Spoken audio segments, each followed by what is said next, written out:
Hey everyone, I'm Jack Moberger, and today I'm going to be talking about product-led growth, and specifically in the context of self-service experiences. I'll talk a little bit more about that, but I have a couple of questions for you guys beforehand. Who here works at a B2B company? Okay. What about B2C? Who works at a software-first company? And who works at a company that's not necessarily primarily software, but has software offerings? Cool. That's a growing group. There's way more of those now than there used to be. All right, so before we get into things, who am I and why should you listen to me? I'm Jack Moberger. I run marketing operations at a company called Appcues. And Appcues is an experience layer that sits on top of other people's platforms and helps them build out experiences like tooltips, walkthroughs, modals, guides, basically, for software. We help them do that all without code. And because of that, we talk a lot about self-service experiences and about ways that you can guide and help your product lead in your sales and marketing activities. So a little bit of important context. We've got about 1,100 customers, and the most important thing to pay attention to here is that we sell at multiple ACVs, multiple deal sizes. So what that means is we have to differentiate our sales process quite a bit to make sure that everyone gets the experience that they expect, and that we're paying the right amount of attention to the right people based on the unit economics of the situation. There aren't very many companies that sell from 3-person startups all the way up to 300,000-person companies. And because of that, we've done a lot of work on self-service experiences, high-touch enterprise, with solutions engineers, full account managers, all of that. And the reason that this is important is because it's really allowed us to differentiate those experiences and experiment with a lot of different ways that we can do that. So I want to give just a quick overview here. For our startups, we're giving a self-service, low-touch experience. For mid-market customers, we're giving a kind of standard velocity inbound sales experience. And then for enterprises, they're getting a much more high-touch experience. And my first job at Appcues was actually just to improve our low-touch conversions. What that means is a lot of low-value, high-volume deals. It's going to be characterized by a one-to-many relationship between the person who's doing the selling and the people that are buying, and then some semi-automated sales workflows that are going to help that person sell better. So back in 2017, we were doing way too many leads for our sales team to handle. 3% of leads that were unqualified for sales were just buying anyway without talking to anyone. And we kind of had this question on our team, can we double that? That would be a meaningful amount of revenue increase, and it would justify basically having a person who runs that process. And so we did. And I'm going to talk a little bit about the way that we did that, but I want to go to a little bit of a misconception in sales, and I'm going to do that through a couple of kind of illustrative examples. So 5 actual companies that bought Appcues. Here was the story. We had a 5-employee company who demanded sales calls. They didn't want to do a free trial. They bought at a very low ACV. This is not what you want. We had a 10-person company who went through a trial experience, had no calls with our sales team, and purchased basically the way that you would purchase an e-commerce solution. This is great. This is great unit economics. The cost of acquiring that customer is really low. But it gets interesting when you get into these larger customers. We had a 450-employee public company, this is SendGrid for those of you who care, an email delivery platform, who signed up for a trial. They basically signed up with a Gmail so that our sales team would have no idea that that person was in our product and experiencing the trial.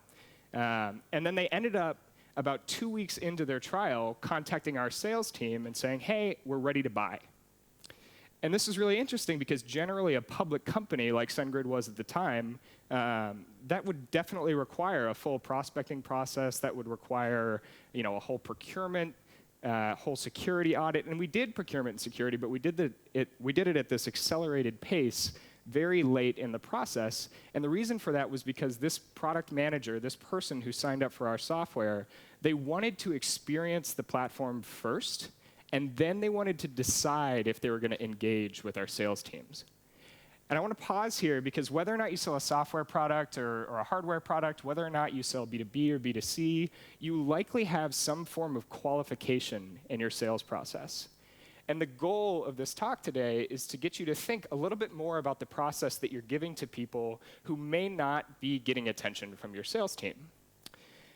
The reason for this is because low-touch service can be defined by the seller. You can decide what kind of customer is going to get what kind of process, but can also be chosen by the buyer.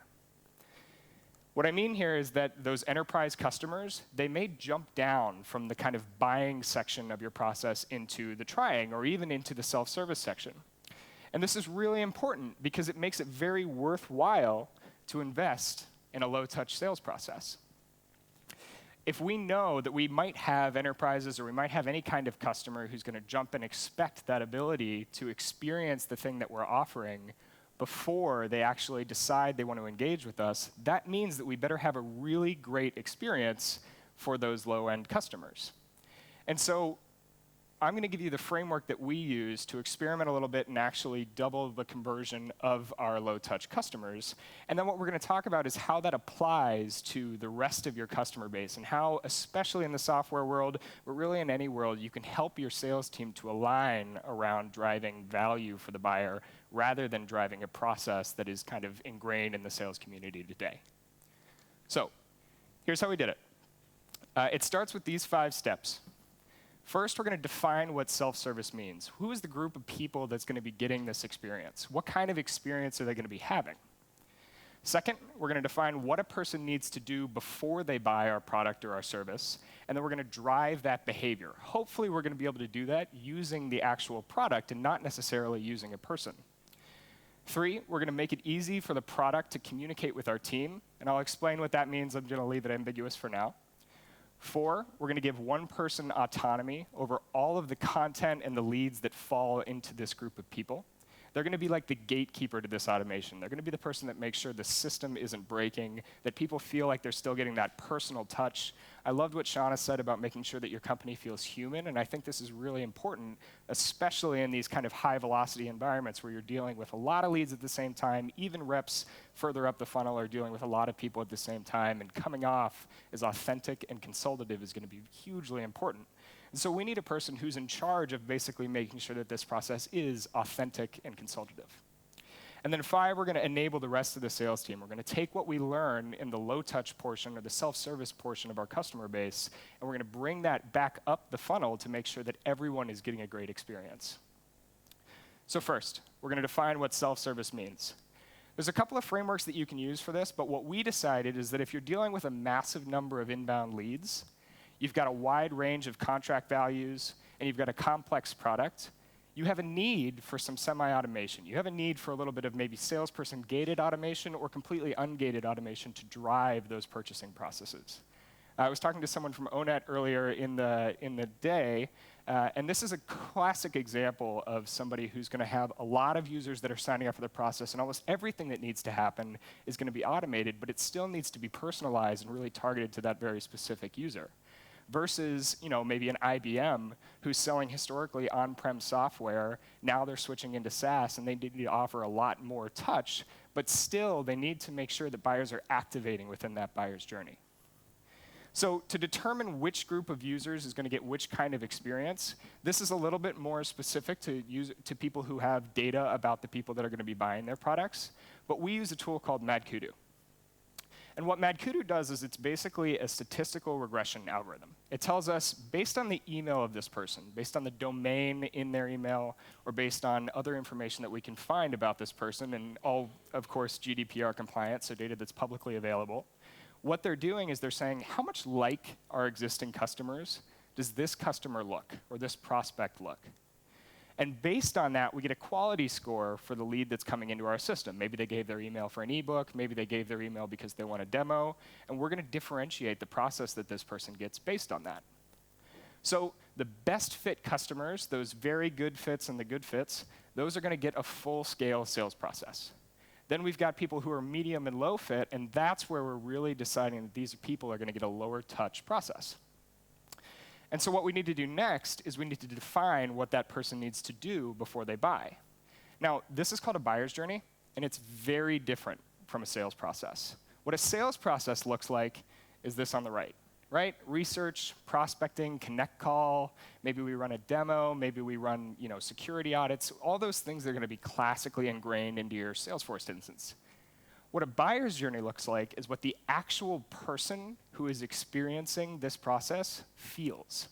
They do not feel a qual call or a qualification call. Even if you have one, that's not what they're doing. They're asking you questions to see if you qualify to sell to them.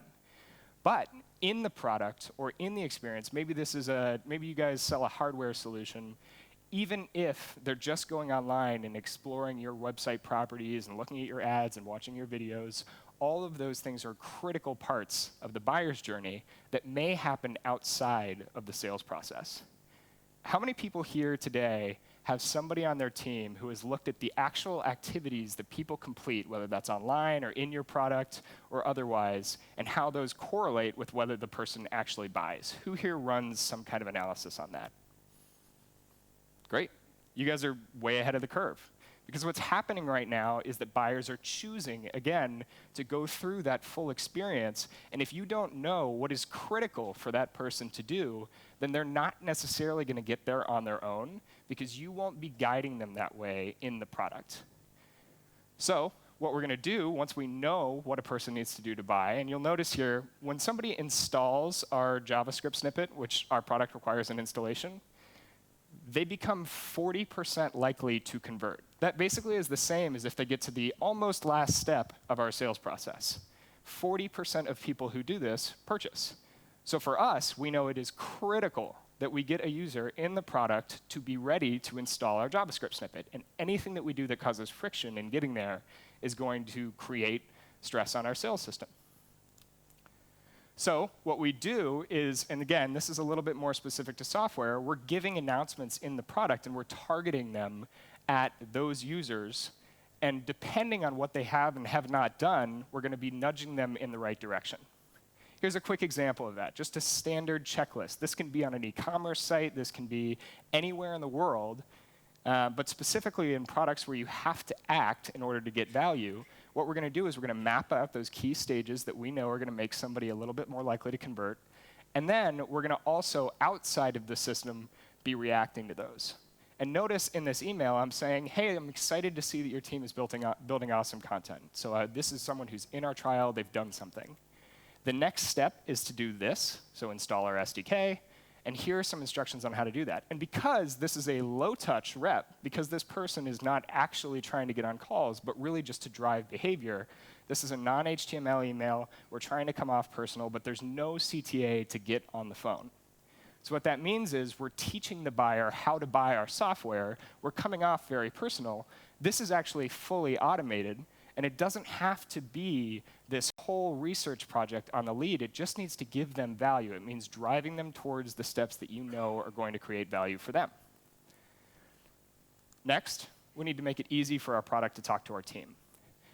This is something that you can do. Anyone who has a website, anyone who's using Google Ads, Facebook ads, videos, you can create triggers that alert the people on your sales team or the people running your kind of more high-volume funnels to what's going on.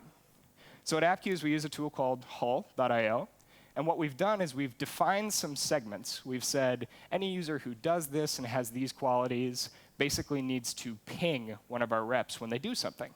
So if somebody signs up for a trial of our product for Appcues and they download our Chrome extension, immediately the sales rep who has been assigned to that lead or that company is getting a message that says, this person just installed our Chrome extension. That means that they can react to those triggers, and they can lead that buyer through their buyer's journey instead of having to wait and talk to that person to actually figure out what they've done and what they have not done. This is also a huge credibility building moment for the sales rep. So in a non-software example, I would say if somebody's watching one of your Facebook ads and then they're converting maybe on a white paper or an ebook that you published on your site, those same triggers should flow right through to your rep. And your rep should be able to react to those and say, hey, I saw that you saw this. I saw that you've learned this specific material. I'd love to talk about this later.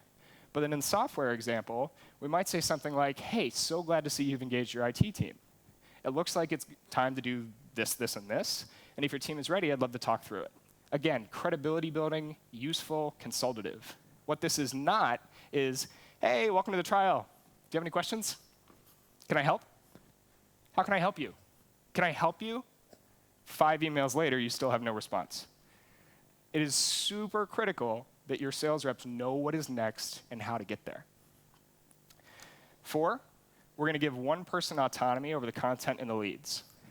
What this means is if you're running a high volume process, you cannot have every sale require its own person.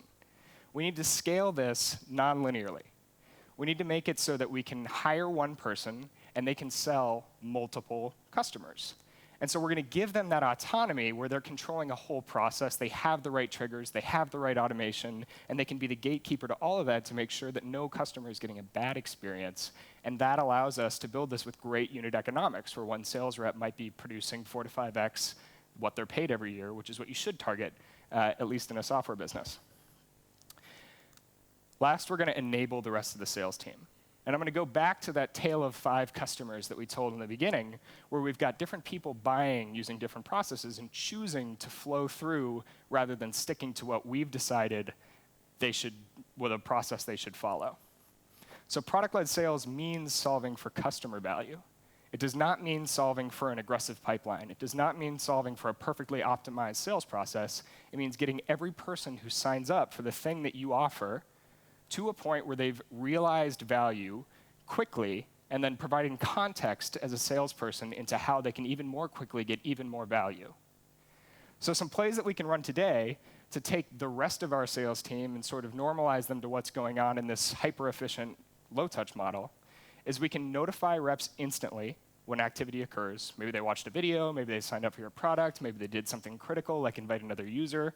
All of those things that you know lead to the sale. That still holds true if you offer a free trial experience higher up the funnel. Have templates ready to be sent in response. You should absolutely help your reps understand what a person needs to do and when and how, and you should give them context building materials that they can send to those people. Rather than teaching them how to run an excellent qual call, that should be table stakes. This is something that somebody can definitely do, and anytime someone's ready to get on a call with that person, they're ready for that. But what we really need to train them on is explaining value to the customer, providing context, and almost acting as that account manager before the sale. So we're going to notify reps instantly when activity occurs. We're going to give every rep that timeline and not just the low-touch person. We're going to have templates ready to be sent in response. And again, remember, these are hyper targeted at what has gone on, what this person has done. Again, if you send me an email that tells me what university I went to and what blog post I just wrote and 5 things that I need to know that are going to help me optimize my marketing funnel, I do not care. In fact, I'm a little creeped out. But what I really want is for you to help me get where I need to go because I've already showed interest. I've already signed up for your thing. I need help getting to the point where I feel comfortable using it. And then we're going to use the product to drive adoption. There's plenty of examples of this happening out in the wild. You've got a standard onboarding checklist. You've got Notion, who's using those nudges to drive people into more context. You've got LinkedIn, who's telling you to personalize your feed because they know that better leads personalize their feed. And we've got Dropbox, who's trying to push an upgrade because they know the user has hit enough feature usage that they're likely to convert on that upgrade. So I can take questions here at the end, but the slides are available here for this presentation if you're interested. You can download them. There's a little chat bot that'll welcome you and ask for your email so that it can send it over, but I won't use that email, I promise. Just want to share the slides. And that's it, guys.